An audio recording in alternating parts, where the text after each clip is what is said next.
Hello friends, आप सभी का स्वागत है हमारे YouTube channel MPPSC smart education में। मैं शिवम सिंह आज अपनी सेकेंड वीडियो लेक्चर लेके आ रहा हूं, जिसमें हम मध्य प्रदेश के सामान्य परिचय के विषय में जानेंगे। जैसा कि मैंने लास्ट वीडियो में मध्य प्रदेश के सामान्य परिचय के तहत मध्य प्रदेश की यथार्थ स्थिति या ज्यामितीय स्थिति के बारे में आपको बताया था, और उसी के साथ साथ मैंने मध्य प्रदेश की प्राकृतिक स्थिति का भी वर्णन आपको किया था कि मध्य प्रदेश की प्राकृतिक स्थिति क्या है। और अब उसी वीडियो लेक्चर को मैं आगे बढ़ाने जा रहा हूं, क्योंकि उस दिन हमारा जो है प्राकृतिक स्थिति पूरी तरह से कंप्लीट नहीं हुआ था, तो मैं उसी पॉइंट से आगे आपको फिर प्राकृतिक स्थिति को लेकर चलते हुए मध्य प्रदेश की सापेक्षिक स्थिति के बारे में बात करूंगा। तो चलिए, आपका समय ज़्यादा ना लेते हुए मैं अपने वीडियो लेक्चर की शुरुआत करता हूं। देखिए, आप लोग अच्छी तरह से जानते हैं कि जब मैंने मध्य प्रदेश की प्राकृतिक स्थिति बताया था, तो मध्य प्रदेश की जो लंबाई बताई थी मैंने, वो कितनी बताई थी, यहाँ से लेकर उत्तर से लेकर दक्षिण तक है, जो मैंने बताया था कितने किलोमीटर, 605 किलोमीटर। वहीं मध्य प्रदेश की चौड़ाई के बारे में बात की जाए तो मध्य प्रदेश की चौड़ाई मैंने आप लोगों को बताई थी 870 किलोमीटर। तो अब इसके आगे देखा जाए, आप लोग अच्छी तरह से जानते हैं कि हमारा ये पूरा प्रदेश किस कटिबंध के अंतर्गत आता है, उपोष्ण कटिबंध के अंतर्गत आता है। वहीं इसकी जो जलवायु के बारे में बात की जाए तो मध्य प्रदेश की जो जलवायु है वो कैसी है आपकी, उष्ण कटिबंधीय मानसूनी जलवायु।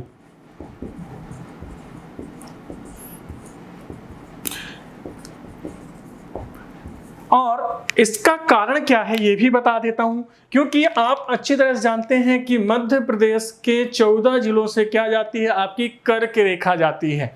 तो कर्क रेखा की स्थिति के कारण मध्य प्रदेश हमारा कैसा है, उपोष्ण कटिबंध और उष्ण कटिबंध के अंतर्गत आ रहा है। अगर मध्य प्रदेश की कर्क रेखा की बात करें तो 14 जिलों से जो निकलती है, तो सबसे पहला जो जिला आता है आपका रतलाम जिला आता है, जहां से कर्क रेखा निकलती है। तो यहीं पे एक और चीज बता देता हूं, रतलाम जिले में ही सर्वप्रथम मध्य प्रदेश का चीनी कारखाना जावरा नामक स्थान पर खोला गया था, जो कि 1934 में था। दूसरा जो जिला है मध्य प्रदेश का, वो कौन सा है, उज्जैन, जिसे मध्य प्रदेश की सांस्कृतिक राजधानी कहा जाता है। और इसे ही महाकाल की नगरी, प्राचीन समय में उज्जैन को अवंती के नाम से हम जानते थे, और यहीं पे आपका जंतर मंतर स्थित है। तीसरा जिला जो आपका जाता है रतलाम उज्जैन के बाद, वो है आगर मालवा, जिसका गठन 16 अगस्त 2013 को किया गया, और 2013 से निवाड़ी के गठन के पूर्व तक इसे मध्य प्रदेश का क्या माना जाता था, सबसे छोटा जिला माना जाता था। इसके बाद आपका चौथा जो जिला है जहां से कर्क रेखा जाती है, वो है आपका राजगढ़। राजगढ़ को याद रखिएगा, मालवा ए कश्मीर कहते हैं। वास्तविकता में राजगढ़ को नहीं, यहाँ पे राजगढ़ में एक किला है नरसिंहगढ़ का किला। इस नरसिंहगढ़ के किला के कारण ही हम इसे क्या कहते हैं, मालवा का कश्मीर कहते हैं। राजगढ़ के बाद सीहोर से आपकी कर्क रेखा निकलती है। याद रखिएगा, सीहोर में ही मध्य प्रदेश का प्रथम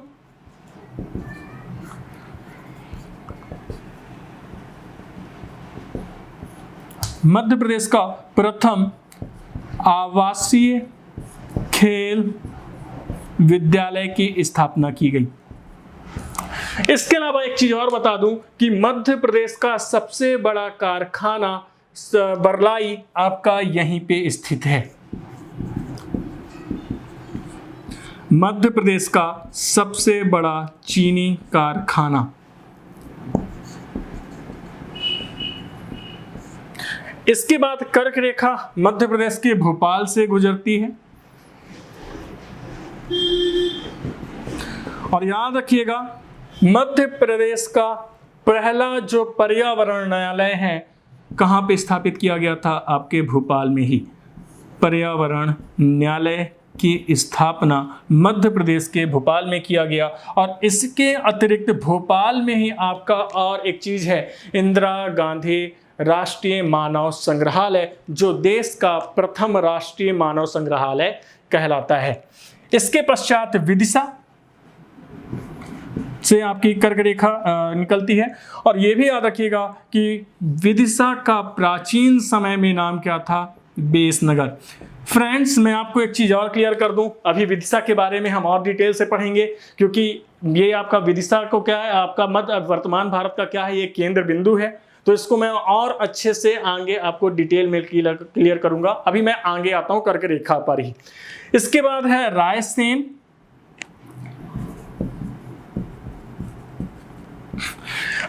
आप जानते हैं कि रायसेन की भीमबेटका से ही क्या हुआ था? सर्वप्रथम मानव के आवास, शैलाश्रय और गुफाएं और चित्रकारी प्राप्त हुई थी। और रायसेन में ही आपका क्या स्थित है? सांची का स्तूप स्थित है, जो कि बौद्ध धर्म से संबंधित है। इसके बाद सागर से कर्क रेखा निकलती है। सागर से याद रखिएगा कि सागर में ही, मैं इसका अभी करंट की चीजें बता देता हूं, बाकी इसके बारे में हम अपन आगे बात करेंगे, क्योंकि ये मध्य प्रदेश का केंद्र बिंदु है सागर। तो हाल देखा जाए तो 6 अक्टूबर 2016 को सागर जिले में बुंदेलखंड दुग्ध संयंत्र की स्थापना की गई थी। क्या की गई है? बुंदेलखंड दुग्ध संयंत्र केंद्र की स्थापना। सागर के बाद दमोह से कर्क रेखा निकलेगी। दमोह के पश्चात जबलपुर, जिसे मध्य प्रदेश की संस्कार धानी कहा जाता है। जबलपुर के बारे में और एक चीज जान लीजिएगा कि यहीं पे प्रथम विकलांग प्रशिक्षण केंद्र की स्थापना की गई।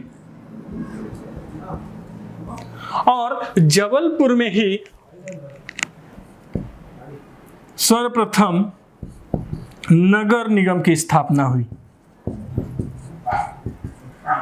मध्य प्रदेश का प्रथम नगर निगम का दर्जा किसे प्राप्त है? जबलपुर को प्राप्त है। और यह बना था स्वतंत्रता के पूर्व 1864 में। जबलपुर के बाद आपका कटनी से कर्क रेखा निकलती है, जिसे मध्य प्रदेश की चूना नगरी कहा जाता है। कटनी के बाद उमरिया और सबसे लास्ट में शहडोल कर्क रेखा पर स्थित है। ठीक है, तो ये क्या हो गया? मध्य प्रदेश की पूरी कर्क रेखा की स्थिति हो गई है। इसके अलावा अगर बात करूं तो मध्य प्रदेश के एकमात्र जिले सिंगरौली से आपकी भारत की मानक समय रेखा निकलती है। कहां से? मध्य प्रदेश के सिंगरौली से आपकी क्या निकलती है? मानक समय रेखा निकलती है। इसके अलावा मध्य प्रदेश के कहीं किसी जिले से आपकी मानक समय रेखा नहीं निकलती। और एक चीज याद रखिएगा कि ये जो मानक समय रेखा है भारत के 5 राज्यों से निकलती है। सबसे पहले आपका निकलती होती जाती है उत्तर प्रदेश से, उत्तर प्रदेश के बाद मध्य प्रदेश, मध्य प्रदेश के बाद छत्तीसगढ़, छत्तीसगढ़ के बाद उड़ीसा और उड़ीसा के अलावा आंध्र प्रदेश से क्या होती है? हमारी मानक समय रेखा निकलती है। तो ये तो हो गई मध्य प्रदेश की क्या आपकी कर्क रेखा और इसकी मानक समय रेखा के बारे में। अब आगे आते हैं फ्रेंड्स हम लोग यहाँ पर आगे आते हैं हम लोग मध्य प्रदेश के आपके कटिबंध क्षेत्र के बारे में जानते हैं। फ्रेंड्स देखिए, हमारा जो उद्देश्य है आप लोग को सबसे अच्छी चीज़ें प्रोवाइड करना। सो प्लीज़ आपसे मैं रिक्वेस्ट करूंगा कि आप हमारे चैनल को जरूर लाइक शेयर एंड सब्सक्राइब करें, क्योंकि हमारा मोटिव क्या है, आपको एक अच्छा स्टडी मटेरियल प्रोवाइड करना, और भी बिना किसी भी प्रकार से आपसे फीस लिए बगैर। तो चलिए आगे देखते हैं जल्दी। आप अच्छी तरह से जानते हैं कि हमारा मध्य प्रदेश क्या है, भारत के पूर्वोत्तर राज्य जो भारत का सर्वाधिक वर्षा वाला क्षेत्र है उसके पश्चिम में, और भारत के पश्चिम में जो कि अर्ध शुष्क क्षेत्र है के मध्य में स्थित है। इस कारण मध्य प्रदेश की जो जलवायु है कैसी है, यहाँ पे आपकी उष्णकटिबंधीय मानसूनी जलवायु है। और मध्य प्रदेश का वर्षा का वितरण अगर मैं बात करूं तो मध्य प्रदेश के वर्षा के वितरण में मध्य प्रदेश की सामान्य औसत वर्षा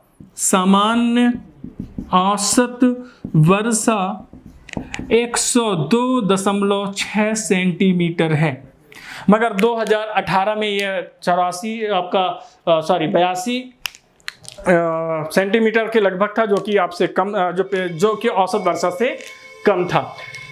क्योंकि अब औसत वर्षा इस तरह क्यों है, क्योंकि आप जानते हैं कि मध्य प्रदेश के पूर्व में बंगाल की खाड़ी की मानसूनी हवाएं और पश्चिम में अरब सागर की मानसूनी जलवायु के मध्य में स्थित है, जिस कारण क्या है मध्य प्रदेश में नमी होती है। नमी के कारण क्या है यहाँ पे औसत वर्षा है। वहीं एक चीज ये भी याद रखिएगा फ्रेंड्स कि आप पूर्व से जब पश्चिम की ओर जाएंगे तो मध्य प्रदेश की वर्षा की मात्रा में कमी आएगी। वहीं आप उत्तर से दक्षिण में अगर देखें तो यदि आप दक्षिण से उत्तर की ओर जाएंगे तो भी वर्षा की क्या होगी, यहां पे कमी होगी। जिस कारण आप याद रखिएगा कि भिंड के गोहद नामक स्थान पे सबसे कम वर्षा होती है, जो कि मध्य प्रदेश का सबसे कम वर्षा वाला क्षेत्र है। वहीं मध्य प्रदेश में सर्वाधिक वर्षा पचमढ़ी में होती है। तो अब आपको स्थिति समझ में आ गई होगी कि मध्य प्रदेश के कर्क रेखा का उत्तर का भाग उपोष्ण कटिबंध, वहीं कर्क रेखा का दक्षिण का भाग उष्ण कटिबंध के अंतर्गत आता है।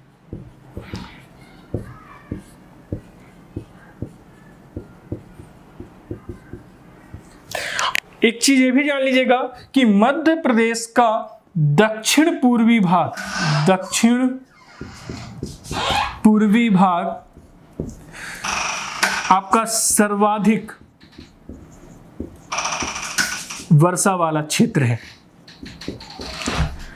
यहां पे आर्द्र जलवायु या ह्यूमिड क्लाइमेट पाया जाता है। वहीं मध्य प्रदेश का उत्तर पश्चिम क्षेत्र अल्प शुष्क प्रदेश में आता है या सब एरिड क्लाइमेट जोन में, क्योंकि आप जान रहे हैं कि मध्य प्रदेश के उत्तर पश्चिम में राजस्थान स्थित है। इस कारण यहाँ की जो जलवायु होगी कैसी होगी, अल्प शुष्क होगी। वहीं मध्य प्रदेश का उत्तर का क्षेत्र अल्प आर्द्र या सब ह्यूमिड के अंतर्गत आता है। इसके अतिरिक्त अगर मैं मध्य प्रदेश के बारे में और बात करूं तो आप अच्छी तरह से जानते हैं कि मध्य प्रदेश आपका जो है वन क्षेत्र के माध्यम वन के क्षेत्रफल के माध्यम में देश का प्रथम स्थान है। मध्य प्रदेश के लगभग 30% भाग पे क्या पाई जाती है, वनों की स्थिति पाई जाती है। और मध्य प्रदेश का सर्वाधिक वन वृत्त क्षेत्र खंडवा है।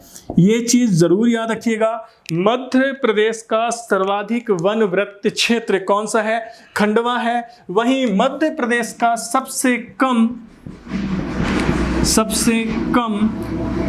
वन वृत्त केंद्र शाजापुर जिला है।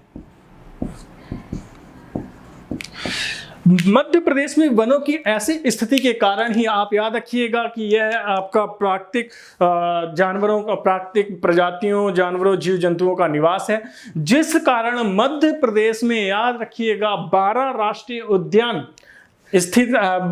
राष्ट्रीय उद्यान निर्मित किए गए हैं। और इन्हीं 12 राष्ट्रीय उद्यानों में से 6 राष्ट्रीय उद्यानों में प्रोजेक्ट टाइगर चल रहा है। और एकमात्र आपका रातापानी अभयारण्य में क्या चीज है, आपका टाइगर प्रोजेक्ट चल रहा है, जिस कारण अगर देखें तो मध्य प्रदेश में टाइगर प्रोजेक्ट की संख्या कितनी हो गई है, 7। मैं फिर से बोल रहा हूं, 6 राष्ट्रीय उद्यान और 1 अभयारण्य में क्या है, आपका प्रोजेक्ट टाइगर मध्य प्रदेश में संचालित है।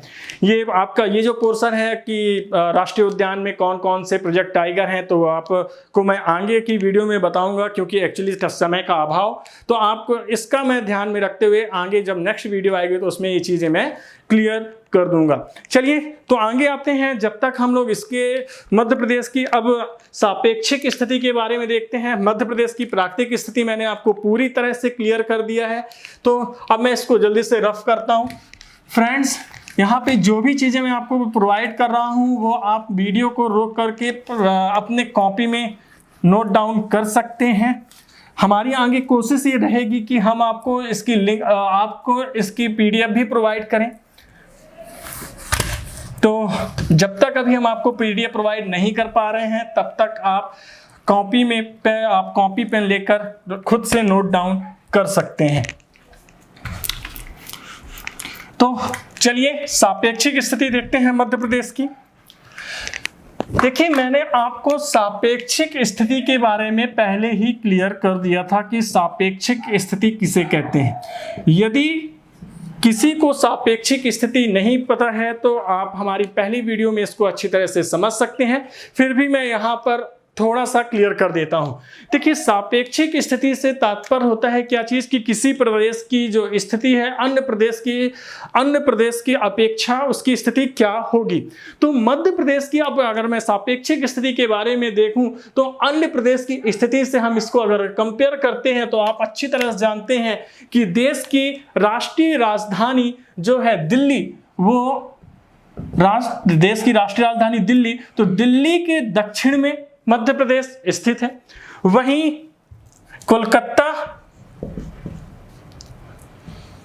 कोलकाता के ये पश्चिम में, महाराष्ट्र के या मुंबई के पूर्व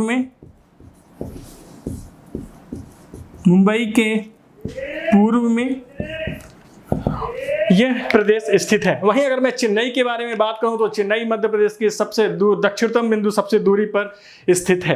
तो ये मध्य प्रदेश की क्या हो गई, सापेक्षिक स्थिति हो गई है। इसके अतिरिक्त अगर आप जानें तो मध्य प्रदेश के आवागमन के मार्गों के बारे में बात करूं तो मध्य प्रदेश से 20 राष्ट्रीय राजमार्ग गुजरते हैं। ये याद रखिएगा, मध्य प्रदेश से 20 राष्ट्रीय राजमार्ग गुजरते हैं, जिनमें सबसे महत्वपूर्ण राष्ट्रीय राजमार्ग की मैं बात करूं तो एक है आगरा मुंबई राष्ट्रीय राजमार्ग, और दूसरा राष्ट्रीय मार्ग जो है वह है आपका वाराणसी कन्याकुमारी राष्ट्रीय राजमार्ग। इसके अतिरिक्त अगर मैं बात करूं मध्य प्रदेश के बारे में, तो मध्य प्रदेश से 3 प्रमुख रेल लाइनें निकलती हैं।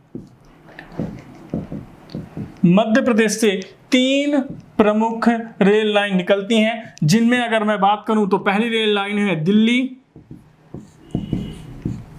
चेन्नई रेल मार्ग, जो आपका आगरा, ग्वालियर, इटारसी, आंवला मार्ग से होते हुए चेन्नई तक जाता है। इसके अतिरिक्त दूसरी रेल लाइन जो है वो है दिल्ली मुंबई रेल मार्ग, जो कि रतलाम, नागदा होते हुए गुजरता है। और तीसरा रेल मार्ग है मुंबई इलाहाबाद रेल मार्ग, जो कि आप जान ही रहे हैं कि कहाँ कहाँ से निकल रहा, सतना, कटनी, जबलपुर से होते हुए इटारसी होते हुए। तो फ्रेंड्स, ये क्या थी मध्य प्रदेश की सापेक्षिक स्थिति थी। अब इसके आगे की वीडियो लेक्चर हम कल बात करेंगे। इसमें आपको जो भी चीज़ें रह गई हैं उसको अभी और मैं आगे आपको क्लियर करूंगा। तो अगर आपको हमारा चैनल, आपको वीडियो अच्छा लगा हो तो हमारे वीडियो चैनल को आप लाइक शेयर सब्सक्राइब ज़रूर करें।